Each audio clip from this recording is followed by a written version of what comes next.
हा ना, पुन्हा इंडोर करून मग पुन्हा जागेवर बसली हिंडून फिरून आली का? थोडी. म्हणजे या मशीनी थोडाफार फरक वाटलाय का लहान?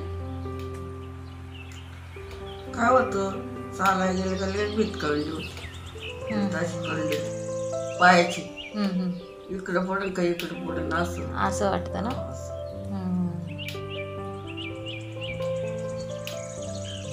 एवढे दिवस जात होते का आम्हाला काहीच नव्हतं मला वाटत.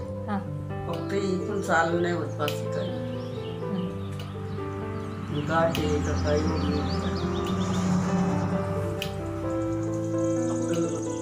तुम्हाला त्रास काय काय होतो ते सांगा? एवढ्याची बाकी काही नाही. चालू नाही होत. चालणं होत नाही.